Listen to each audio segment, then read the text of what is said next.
um momento estadual com várias companheiras feministas organizadas no movimento feminista ou mulheres que se organizam em outros espaços que não são mistos, né, mas que também militam pela libertação, né, pela melhoria da vida das mulheres. E aí a gente fez esse encontro estadual e a partir desse encontro estadual a gente combinou que faria 5 encontros regionais. E o primeiro encontro que está acontecendo é hoje aqui na região do Agreste. Então um salve aí para nós que construímos esse momento. Como é que estamos no trabalho? Como é que está na violência? Como é que está a questão da água? Como é que está a questão da fome? Que a gente conversa um pouco sobre quais são as nossas condições de vida. Aí na volta do almoço, a gente vai se juntar em grupos menores para conversar. Diante desses problemas que a gente vai ter falado, como é que a gente está se organizando para enfrentar esses problemas?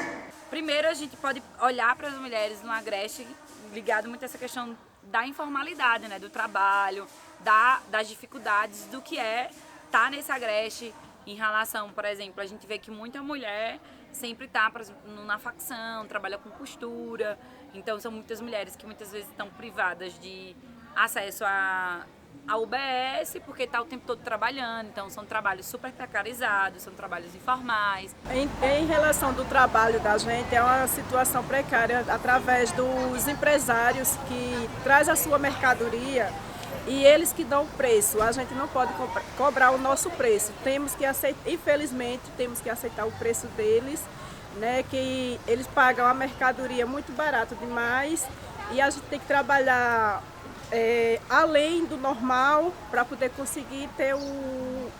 conseguir uma renda realmente que dê para a gente sobreviver, né? O preço que eles querem dar, muitas vezes é pagar R$1, 90 centavos, então são preços que não vale a pena. Tem muitas mulheres costureiras que elas trabalham de domingo a domingo para ter o pão de cada dia dentro de casa. Às vezes ela não tem tempo nem para elas, nem para seus próprios filhos mesmo, não tem como fazer o acompanhamento do crescimento de seus filhos. E a gente está lutando, tentando trazer elas para esse movimento, para elas ter um pouco de dignidade.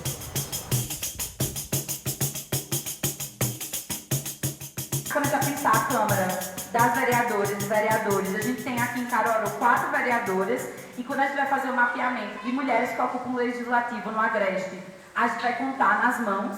Então, são mulheres que não ocupam as câmaras legislativas, logo, não conseguem legislar, propor leis que impliquem sobre a vida das mulheres. Eu até fiquei me perguntando, Renata, quantas vereadoras existem no Agreste?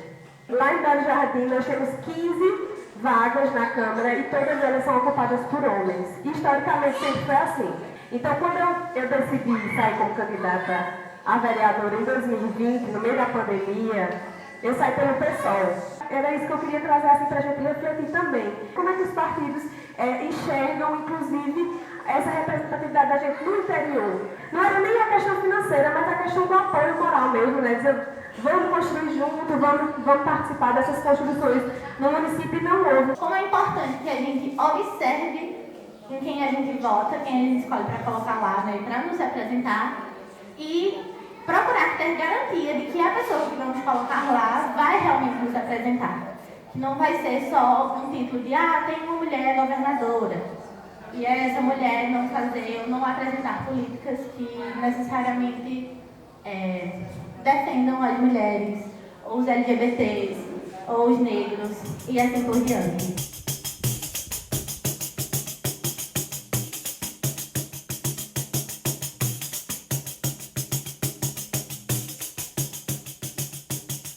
Caruaru tem uma delegacia especializada de mulheres para atendimento de violência contra a mulher, mas, no entanto, teve um período que, inclusive, fecharam a delegacia, os plantões de final de semana, né? E a gente sabe, hoje, né, funciona depois de luta, a gente ocupou a delegacia, ficou lá na frente, e é isso, né? Só a luta muda a vida das mulheres. A gente vai pensar no estado de Pernambuco, existem poucas cidades que têm delegacia especializada, e a gente também tem ressalva sobre essa delegacia. Nas delegacias e em hospitais, né, com questão à violência, a gente não tem um atendimento especializado, e quando as mulheres elas acabam sofrendo a violência, ela não tem um atendimento igualdade, né, dessa. Luta para que espaços de denúncias sejam formados por mulheres que defendem pautas feministas, que sejam espaços seguros de acolhimento às denúncias realizadas por todas as mulheres e não por determinados tipos de mulheres apenas. Hoje é uma pauta nossa aqui do Agreste, que é a luta pela revogação da lei de alienação parental, porque é só mais uma mão do judiciário, mais uma mão do patriarcado que garante que os agressores tenham contato com as mulheres que são violentadas.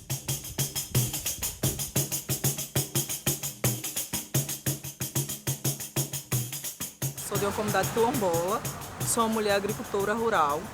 E aí a gente tem um processo de retomada de território, né? Eu falo desse lugar também, de mulher agricultora. A gente pauta diariamente esse território que é nos tirado, essa cerca que ela estreita a todo momento, né? A gente vem nesse processo de retomada dessa ancestralidade dentro desse território. Porque a gente não quer transformar o que foi passado para mim, o que foi passado, o que eu passo para minhas filhas, o que eu aprendi com as minhas. A gente quer a valorização disso dentro do território, porque a gente quer uma boa alimentação, a gente quer o território dessas mulheres para trabalhar, para preservar o que a gente já aprendeu, o que a gente tem, sabe? Porque é eles que dão vida. E a gente sabe que a família que não tem cisterna, a sobrecarga, né? Porque se soma, é uma tarefa a mais que se soma de abastecer a casa, ou seja, de ir buscar essa água para abastecer a casa, são as mulheres.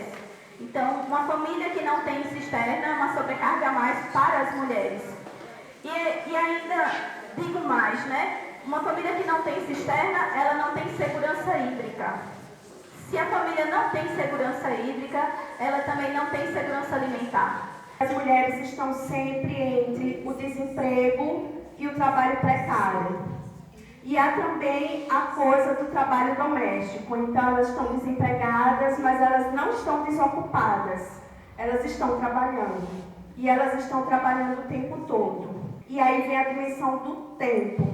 As mulheres não têm tempo para o descanso. As mulheres não têm tempo nem para pensar sobre a falta do tempo.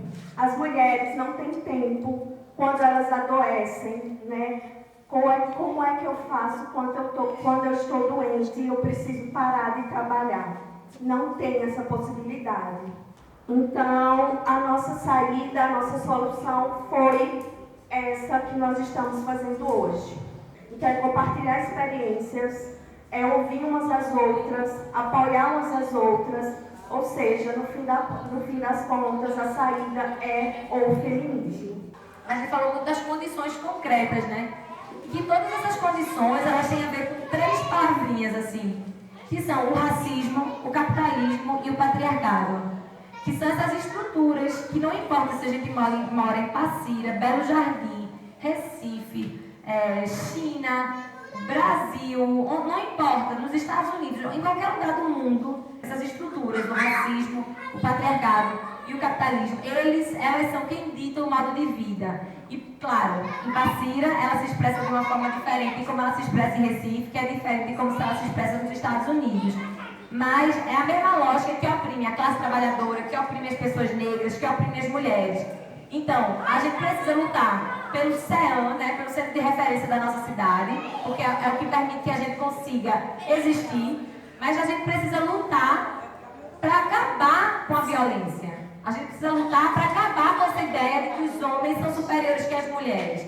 Então, a gente tem que fazer a luta concreta, essa luta pela política pública, essa luta pelo acesso à terra, essa luta pelo direito à moradia, mas a gente tem que lutar para mexer com isso que é maior. Porque se a gente só se concentrar no nosso, ali no miudinho, a gente vai acabar conquistando isso, mas perde aquilo. Muda de governo, a gente perde aquilo que a gente tinha conquistado. Porque se a gente não muda a estrutura, que é o que faz com que a gente pense do jeito que a gente pensa, que a gente, e quando eu digo a gente, eu estou falando da sociedade toda. Se a gente não mudar isso, as coisas continuam a ser como elas são.